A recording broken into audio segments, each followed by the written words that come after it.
Alright guys, let's take a look at our next problem here. In this problem it says a person with a mass of 73 kilograms, so we know the mass, is sledding down a hill with a height of 4 meters, so we know the height here. So I'm just going to label that in my diagram real quick. Height 4 meters, mass 73 kilograms, and an incline of 27 degrees, so this incline right here is 27 degrees.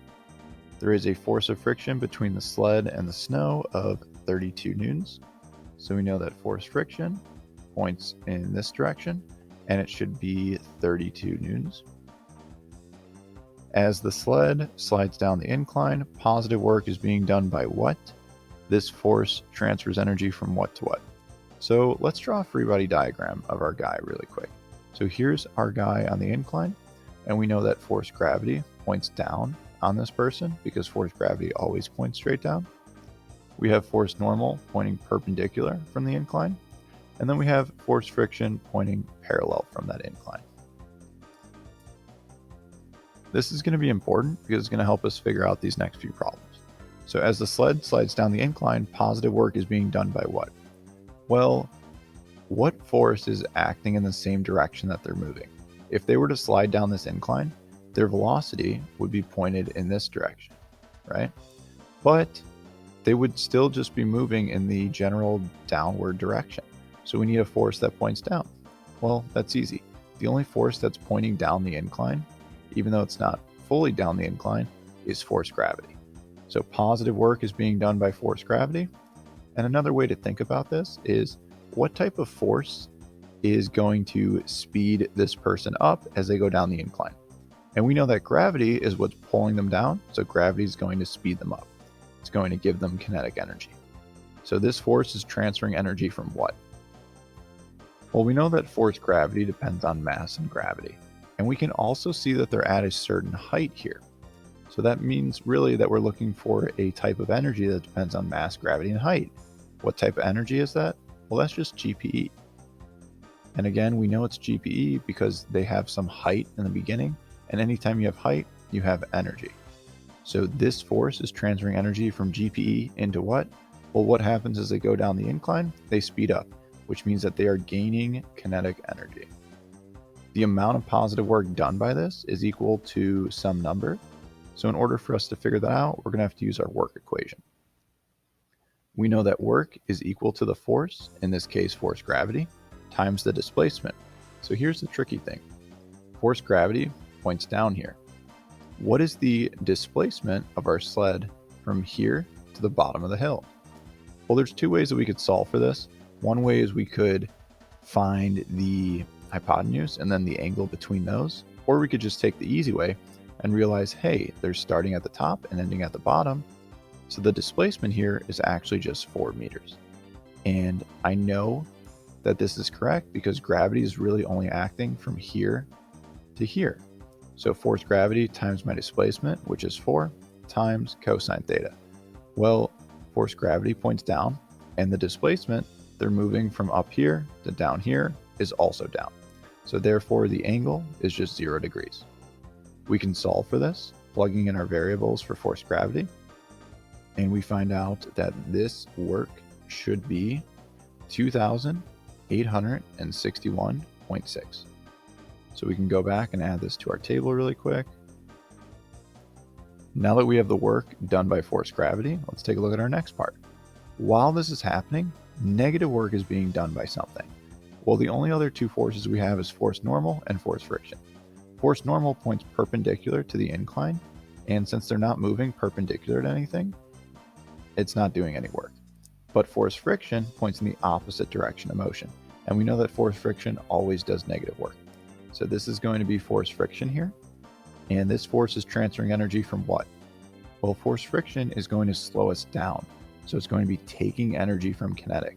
So it's transferring from kinetic and putting into what type of energy?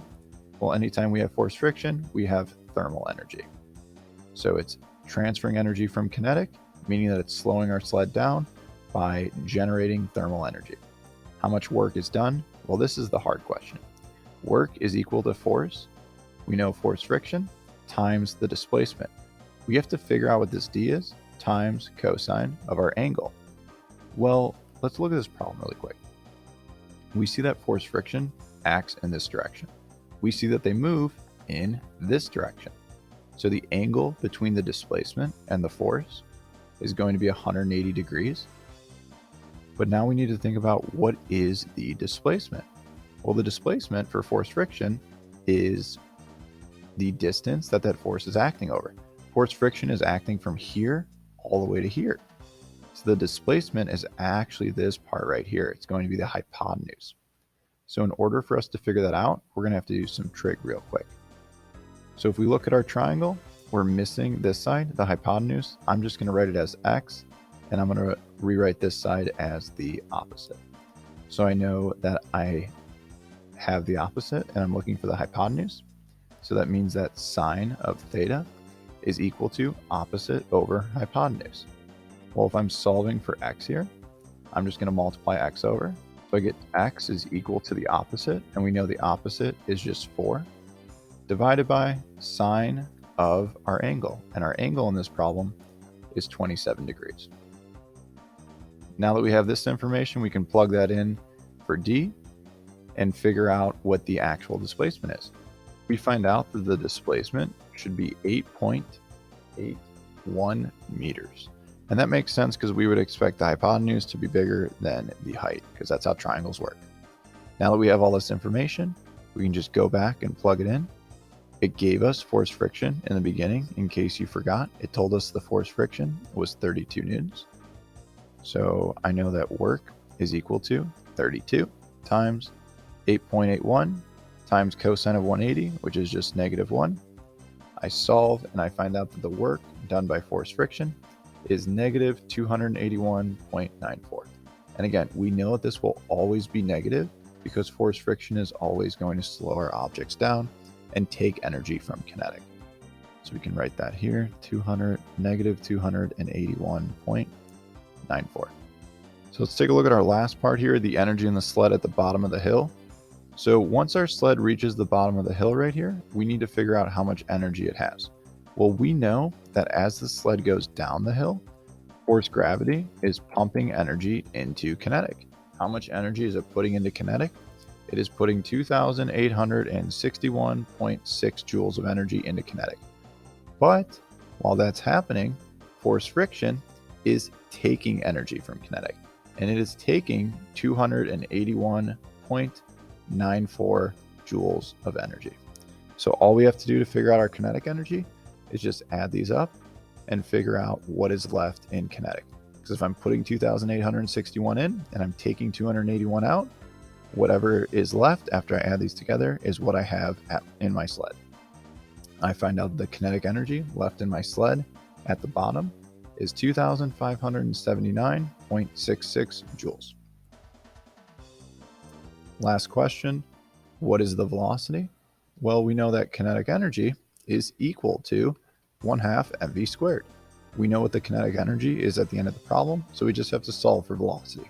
If we manipulate this equation, we get 2 times kinetic energy divided by mass, square rooted, is equal to velocity.